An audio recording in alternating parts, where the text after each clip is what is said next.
PCOD വന്ധ്യതയും എന്നൊരു ടോപ്പിക്കിനെ പറ്റിയാണ് പറയാൻ പോകുന്നത്. എന്താണ് PCOD? അതായത് നോർമലി നമ്മുടെ ഓവറിയിൽ ചെറിയ കുരുക്കൾ പോലെ, അണ്ടാശയത്തിലെ ചെറിയ കുരുക്കൾ പോലെ വരുന്നതിനാണ് PCOD അല്ലെങ്കിൽ പോളിസിസ്റ്റിക് ഓവറിയൻ സിൻഡ്രോം എന്ന് പറയുന്നത്. അതൊരു സിസ്റ്റല്ല, നോർമലായിട്ട് ഓവറിയിൽ അണ്ടങ്ങളുടെ അളവ് കൂടുതലായിട്ട് വരുന്നതാണ് പോളിസിസ്റ്റിക് ഓവറി എന്ന് പറയുന്നത്. നോർമലായിട്ട് ഒരു സ്ത്രീക്ക് ഒരു മാസം ഓരോ അണ്ടാശയത്തിലും ഓരോ അണ്ടങ്ങൾ വെച്ചാണ് മെച്യൂർ ആവുന്നത്. എന്നാൽ ഈ പോളിസിസ്റ്റിക് ഓവറി ഉള്ള സ്ത്രീകളിൽ ഈ മച്യൂരിറ്റി ആകാത്ത തരത്തിൽ കുറച്ചധികം അണ്ടങ്ങൾ വളരും. അത് നോർമലായിട്ടുള്ള രീതിയിൽ ഓവുലേഷൻ ആകാത്തത് കൊണ്ട് നോർമലായിട്ട് അവർക്ക് പീരീഡ്സ് വരുന്നത് ബുദ്ധിമുട്ടായിരിക്കും. അങ്ങനെയുള്ളവർക്ക് വന്ധ്യത അല്ലെങ്കിൽ ഇൻഫെർട്ടിലിറ്റി എന്നൊരു പ്രോബ്ലം ഉണ്ടാകാനുള്ള സാധ്യത വളരെ കൂടുതലാണ്. ഇൻഫെർട്ടിലിറ്റിയുടെ ഒരു പ്രധാന കാരണം, പ്രത്യേകിച്ച് ഫീമെയിൽ ഫാക്ടർ ഫോർ ഇൻഫെർട്ടിലിറ്റിയുടെ ഒരു പ്രധാന കാരണം എന്ന് പറയുന്നത് പോളിസിസ്റ്റിക് ഓവറിയാണ്. അപ്പോൾ ഈ പോളിസിസ്റ്റിക് ഓവറി ഉള്ള സ്ത്രീകളിൽ നമുക്ക് ആദ്യം തന്നെ ഒരു കല്യാണം കഴിഞ്ഞ് നോർമലി നമ്മൾ ഇൻഫെർട്ടിലിറ്റിയുടെ ഇവാലുവേഷൻ സ്റ്റാർട്ട് ചെയ്യുന്നത് 1 ഇയറിന് ശേഷമാണ്. എന്നാൽ ഇത്തരത്തിലുള്ള പ്രശ്നങ്ങളുള്ളവരാണെന്നുണ്ടെങ്കിൽ ഒരു 6 മന്ത്സിന് ശേഷം തന്നെ ട്രീറ്റ്മെൻറ്റ് സ്റ്റാർട്ട് ചെയ്യണം എന്ന് തന്നെയാണ് പറയുന്നത്. അതായത് അവർക്ക് ഓവുലേഷൻ ഇൻഡ്യൂസ് ചെയ്യാൻ വേണ്ടിയിട്ടുള്ള ട്രീറ്റ്മെൻറ്റ് അല്ലെങ്കിൽ ടാബ്ലറ്റ്സ്, ഇഞ്ചെക്ഷൻസ് ഒക്കെ എടുക്കേണ്ടതായിട്ട് വരാറുണ്ട്.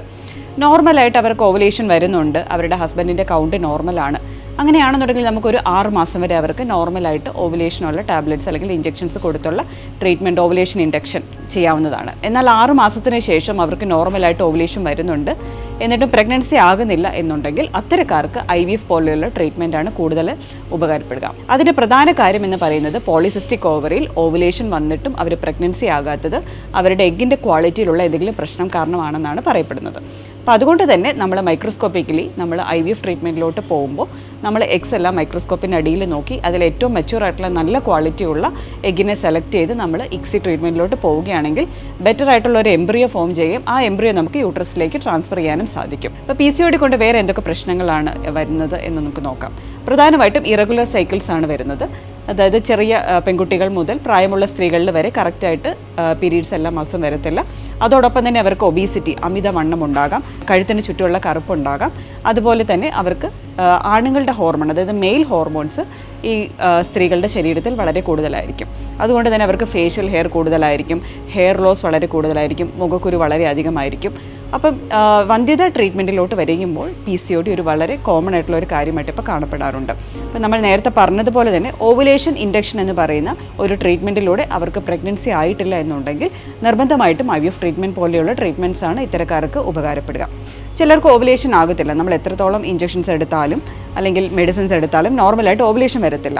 അത്തരക്കാർക്ക് നമ്മൾ കൊടുക്കുന്ന ടാബ്ലറ്റ്സിൽ എന്തെങ്കിലും ചേഞ്ചസ് വരുത്തുകയോ അല്ലെങ്കിൽ കൊടുക്കുന്ന ഇഞ്ചെക്ഷൻസിൻ്റെ ഡോസ് കൂട്ടുകയോ എന്നിട്ടും അവർ റെസ്പോണ്ട് ചെയ്യുന്നില്ല എന്നുണ്ടെങ്കിൽ നമുക്ക് ലാപ്രോസ്കോപ്പി ട്രീറ്റ്മെൻറ്റ് ഇത്തരക്കാർക്ക് അഡ്വൈസ് ചെയ്യാവുന്നതാണ്. ലാപ്രോസ്കോപ്പി ട്രീറ്റ്മെൻറ്റിൽ നമ്മൾ പ്രധാനമായിട്ടും ചെയ്യുന്നത് PCO പങ്ക്ചർ എന്ന് പറയും. അതായത് ഓവറീസിൽ നമ്മൾ ചെറിയ പങ്ക്ചർ കൊടുത്തിട്ട് അത്തരക്കാരുടെ ഓവറീസ് അവരുടെ വോളിയം കുറച്ച് കുറയുകയും പിന്നീട് നമ്മൾ മെഡിസിൻസും ഇഞ്ചെക്ഷൻസും കൊടുത്തു കഴിയുമ്പോൾ അവർ ബെറ്ററായിട്ട് റെസ്പോണ്ട് ചെയ്യുകയും അങ്ങനെ ബെറ്ററായിട്ടുള്ള ഓവുലേഷൻ നടക്കാനും ഇത്തരക്കാർക്ക് സാധ്യതയുണ്ട്. ഫസ്റ്റ് ആൻഡ് ഫോർമോസ്റ്റ് ട്രീറ്റ്മെൻറ്റ് എപ്പോഴും നമ്മൾ PCODയിൽ അഡ്വൈസ് ചെയ്യുന്നത് ലൈഫ് സ്റ്റൈൽ മോഡിഫിക്കേഷനാണ്. ലൈഫ് സ്റ്റൈൽ മോഡിഫിക്കേഷൻ എന്ന് പറഞ്ഞു കഴിഞ്ഞാൽ നമ്മുടെ ഡയറ്റും അതുപോലെ തന്നെ എക്സസൈസും കറക്റ്റായിട്ട് ഫോളോ ചെയ്യുക എന്നുള്ളതാണ്. നമുക്ക് ഓവർ വെയിറ്റ് ഉള്ള ഒരു പെൺകുട്ടിയാണെന്നുണ്ടെങ്കിൽ അവർക്കുള്ള വെയിറ്റിൻ്റെ ഒരു 10% വെയിറ്റ് റിഡക്ഷനാണ് യൂഷ്വലായിട്ട് നമ്മൾ അഡ്വൈസ് ചെയ്യാറ്. ഫോർ എക്സാമ്പിൾ ഒരു 70 കിലോ ഉള്ള ഒരു ആളാണെന്നുണ്ടെങ്കിൽ 7 കിലോ അവർ കുറച്ചിരിക്കണം. അങ്ങനെ 10% വെയിറ്റ് റിഡക്ഷൻ ചെയ്യുമ്പോൾ തന്നെ അവരുടെ പീരീഡ്സ് ഒക്കെ കറക്റ്റായിട്ട് വരികയും ഒരു പരിധി വരെ ട്രീറ്റ്മെൻറ്റിലോട്ട് അവർക്ക് പോകാനും സാധിക്കും. മറ്റ് പലർക്കും ഈ വെയിറ്റ് റിഡക്ഷനിൽ തന്നെ നോർമലായിട്ട് കൺസീവായി കാണുന്നതായിട്ട് കാണപ്പെടാറുണ്ട്. ഇപ്പം നമ്മളൊരു IVF ട്രീറ്റ്മെൻറ്റിലോട്ട് പോവുകയാണെങ്കിൽ തന്നെയും ഈ വെയിറ്റ് റിഡക്ഷൻ വളരെ ഇമ്പോർട്ടൻ്റ് ആണ്. അവർ കൂടുതലായിട്ട് മരുന്നുകൾക്ക് റെസ്പോണ്ട് ചെയ്യാനും മരുന്നുകളുടെ ഡോസ് വളരെ കുറച്ച് തന്നെ, അല്ലാത്തവരിൽ കുറച്ചധികം ഡോസ് നമുക്ക് കൊടുക്കേണ്ടതായിട്ട് കാണപ്പെടാറുണ്ട്. അപ്പം അതുകൊണ്ട് തന്നെ വെയിറ്റ് റിഡക്ഷനും ഡയറ്റ് റെസ്ട്രിക്ഷനും വളരെ ഇമ്പോർട്ടൻ്റ് ആണ്. ഡയറ്റ് എന്ന് പറയുമ്പോൾ നമ്മൾ പ്രധാനമായിട്ടും ലോ കാലറിയുള്ള, കാർബോഹൈഡ്രേറ്റ്സ് കുറച്ചുള്ള, ഷുഗേഴ്സ് എല്ലാം കംപ്ലീറ്റ് ആയിട്ട് റെസ്ട്രിക്റ്റ് ചെയ്തിട്ടുള്ള ഒരു ഡയറ്റ് വേണം നമ്മൾ ഫോളോ ചെയ്യാനായിട്ട്. എക്സസൈസിലോട്ട് വരുന്നത് പറയുമ്പോൾ ആഴ്ചയിൽ ഒരു 5 to 6 ഡേയ്സ് ഒരു 20 to 30 മിനിറ്റ്സ് ഒരു മോഡറേറ്റ് എക്സസൈസാണ് PCOD ഉള്ളവർ ഫോളോ ചെയ്യേണ്ടത്. ഇത്തരത്തിലുള്ള ലൈഫ് സ്റ്റൈൽ മോഡിഫിക്കേഷനും വെയിറ്റ് റിഡക്ഷനും ഒപ്പം തന്നെ അവർക്ക് ഇൻഫെർട്ടിലിറ്റിക്കുള്ള ബാക്കി ട്രീറ്റ്മെൻറ്റ്സും പറഞ്ഞതുപോലെ തന്നെ ovulation induction, IUI, mail factor കൂടെ ഉണ്ടെന്നുണ്ടെങ്കിൽ അവർക്ക് IUI പോലെയുള്ള ട്രീറ്റ്മെൻറ്റിലോട്ടും പോകാവുന്നതാണ്. ഇതിലൊന്നും അവർ റെസ്പോണ്ട് ആവുന്നില്ല എന്നുണ്ടെങ്കിൽ IVF ട്രീറ്റ്മെൻറ്റ് തന്നെയാണ് PCOD ഉള്ളവർക്ക് ഏറ്റവും നല്ലതായിട്ട് കാണുന്നത്. പിന്നെ PCOD ഉള്ള പെൺകുട്ടികൾ കൺസീവ് ആയി കഴിഞ്ഞാൽ അവർക്ക് കോംപ്ലിക്കേഷൻസ് കൂടുതലായിട്ടാണ് കാണപ്പെടാറുള്ളത്. പ്രത്യേകിച്ച് ആദ്യത്തെ മാസങ്ങളിൽ മിസ്ഡ് അബോർഷൻ വരാനുള്ള സാധ്യത PCOD ഉള്ളവർ വളരെ കൂടുതലാണ്. അതോടൊപ്പം തന്നെ സർവൈക്കൽ ഇൻകോമ്പീറ്റൻസ് 5 മാസങ്ങളിലെ 6 മാസത്തിൽ പെട്ടെന്ന് അബോർഷൻ ആവുകയും ഗർഭപാത്രം പെട്ടെന്ന് സർവൈക്കൽ ഇൻകോമ്പീറ്റൻസ് വന്ന് അവരൊരു പ്രീടേം ഡെലിവറിയിലേക്കൊക്കെ പോകാനുള്ള സാധ്യതകൾ വളരെ കൂടുതലാണ്.